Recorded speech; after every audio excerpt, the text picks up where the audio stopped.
Hello and welcome back. Today we are talking about the Skelethrone games. I mean, it's pretty much one game in a prequel, but anyway, we are talking about Skelethrone the Prey, prequel to Skelethrone, Chronicles of Ericona. So this game is marketed as being a Souls-like Metroidvania, or at least influenced by the two, and for being incredibly hard. So, let's see how hard it really is. So the game's story is incomplete, but that's to be expected since I'm trying to scrape together everything from a prequel and a demo. But it starts out with a lady talking to what I'm assuming is her manservant named Mardek. And they're talking about how the mistress's brother, Demogras, could destroy an enemy army and whatnot. And then we're kind of jump-cutted into Karkaros, where we meet Ericona, our protagonist of both Skelethrone the Prey and, I'm assuming, Chronicles of Ericona, who has apparently just wandered here and is now having to fight an army of the undead. Then, cuts his way through the army of undead to get to the Stray Guardian, the first boss in the game. And this is where we get to see boss fights, the height of the melee combat in, all games, or the height of combat in general, not just melee combat. He's not difficult, but that's to be expected from the first boss. The probably hardest thing to deal with is his stomp attacks, which they're his fastest attack, and you can really only hit his feet, so they're the only problem we have. But yeah, he beats that, and then his hand, his six-fingered hand, starts speaking up. He has a demon-enchanted six-fingered hand that wants him to eat motes of intelligence, or motes of knowledge, basically. Fragments of knowledge.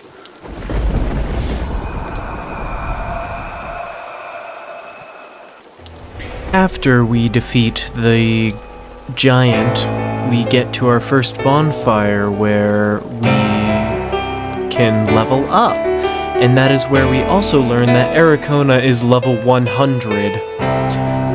And we can still level him up past that, but honestly, there's not much use in doing anything other than strength, vitality, and that's about it.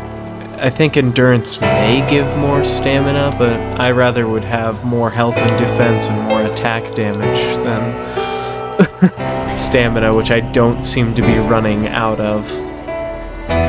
Okay, and after we level up at the bonfire, we go to a bridge that gets attacked by fireballs and collapses, and then we go down into what's essentially a sewer level, and I don't really like sewer levels, and there's not much here other than some new enemies that explode when you die, some that bind you, some are thorns, and then also just more undead. There's a ring that makes you take less magic damage, and then we get to the boss, and the first boss that killed me, Mardek's machine.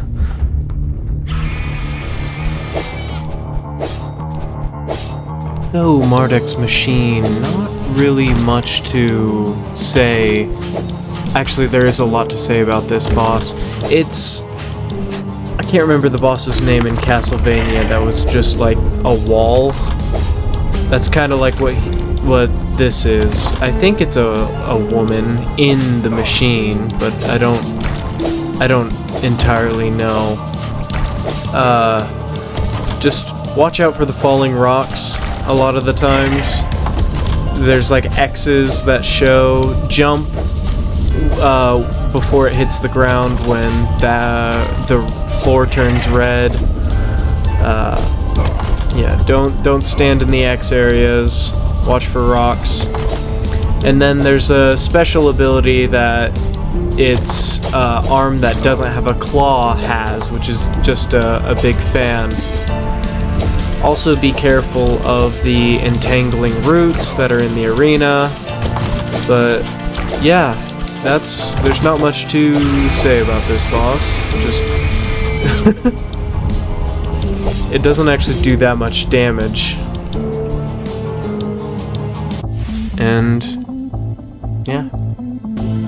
So after defeating the boss, you have to go into this horrendous jumping puzzle area that has nothing but flying enemies and enemies that are on walls, and it's just really hard to get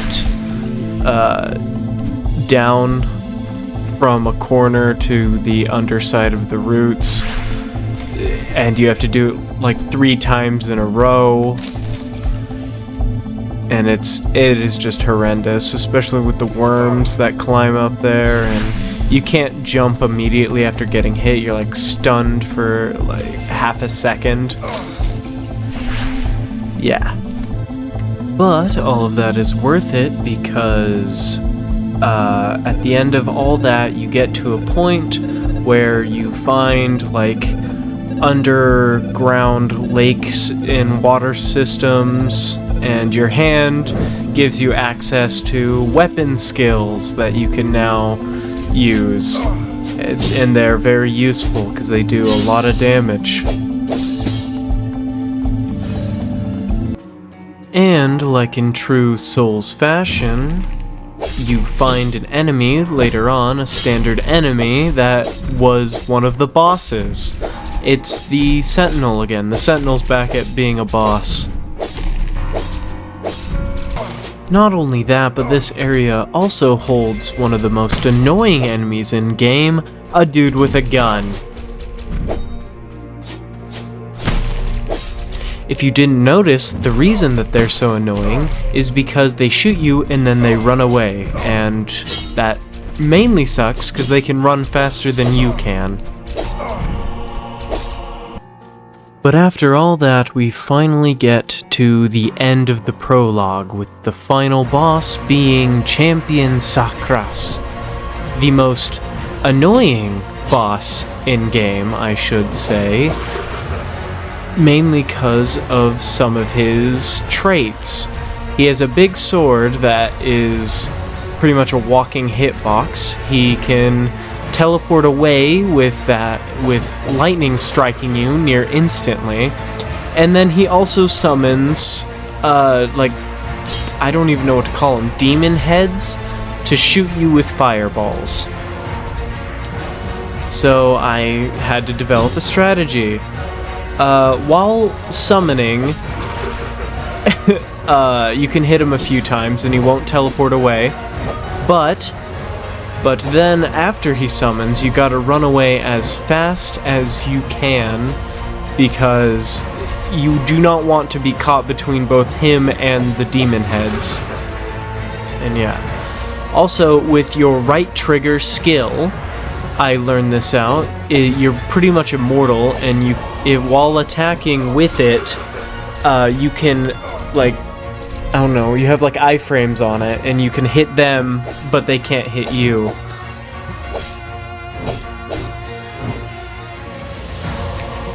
Another trick, don't roll away from him, roll towards him, because if you roll away from him, he will hit you, because he has such a lingering hitbox on his sword.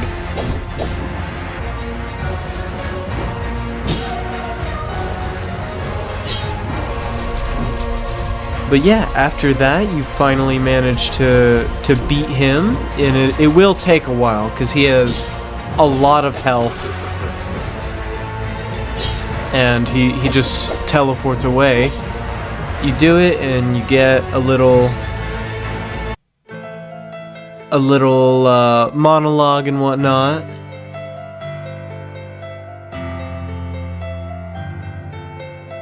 And then he stabs you.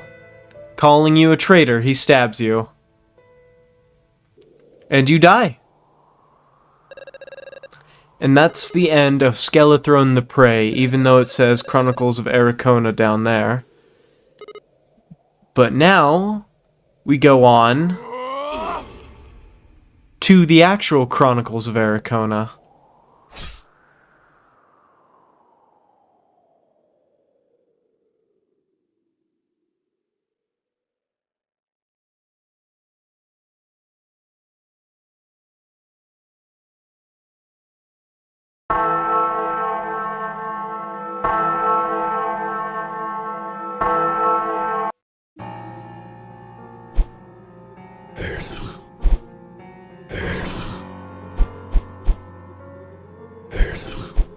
Time stands still.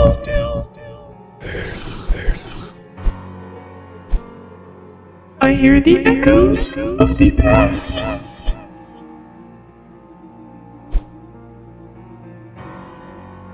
The sound of the winds brings life to an unfamiliar landscape. What is this place?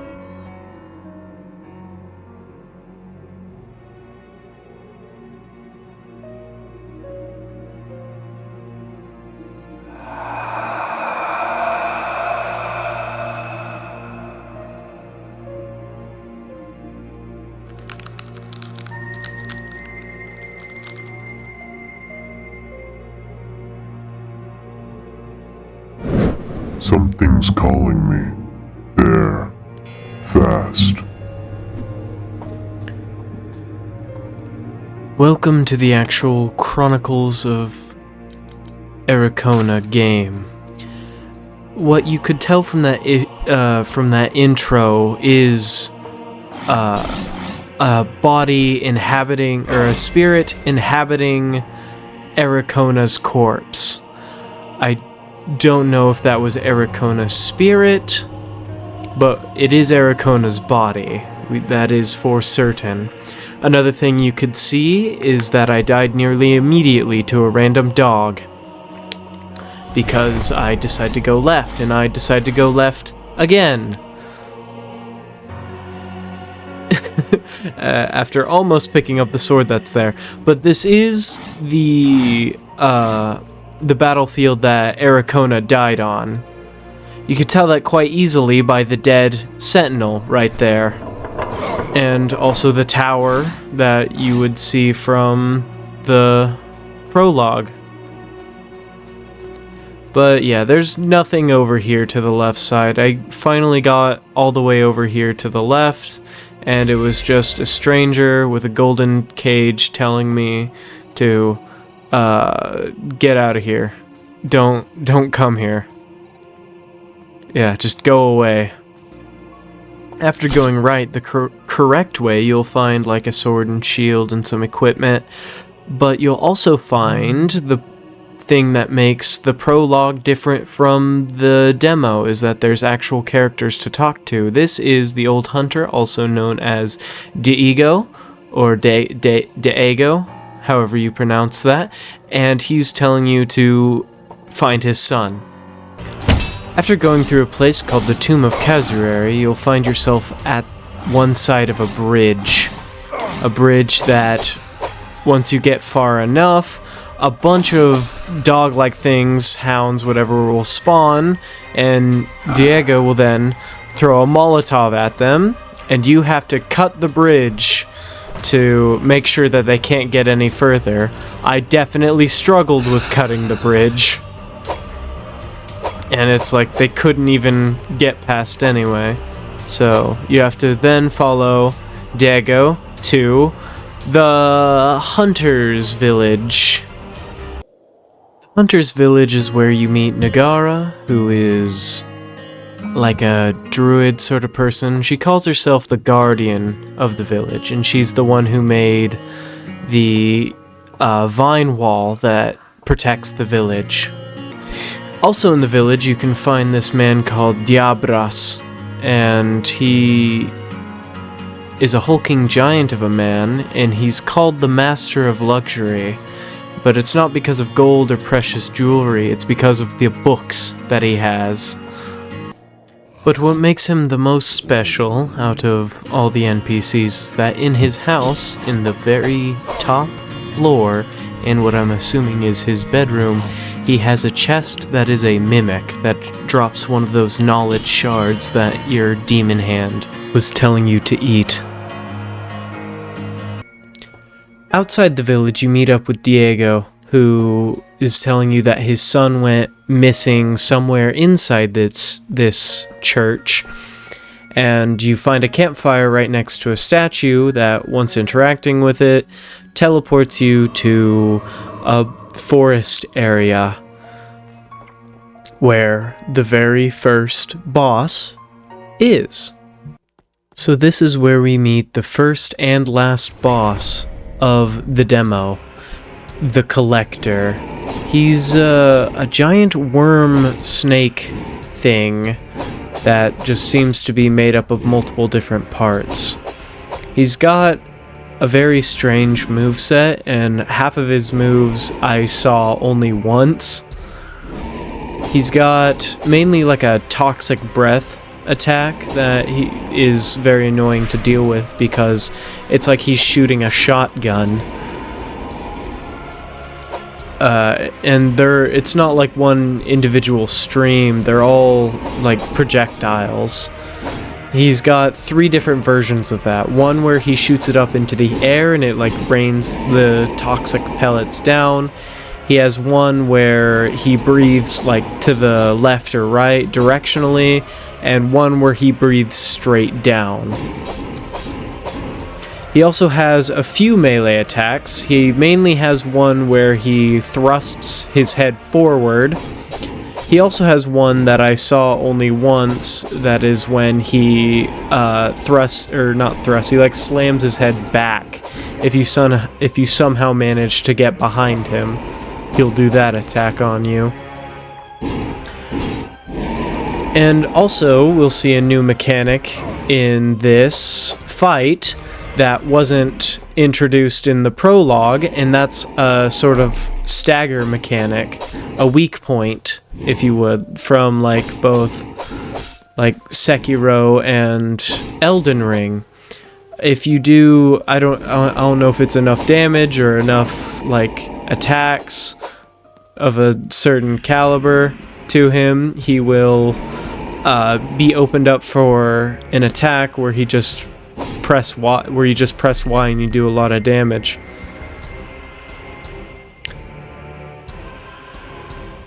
And then at the very end, you have to spam Y to kill him with a flaming sword. And so yeah, it introduces quick time events. But after you beat him, Diego's son is here. You also gain access to double jump.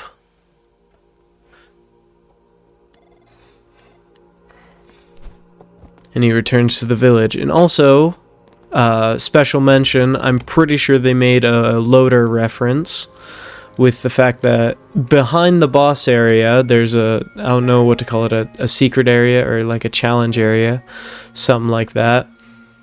But you can find a weapon that goes by the name of Sting,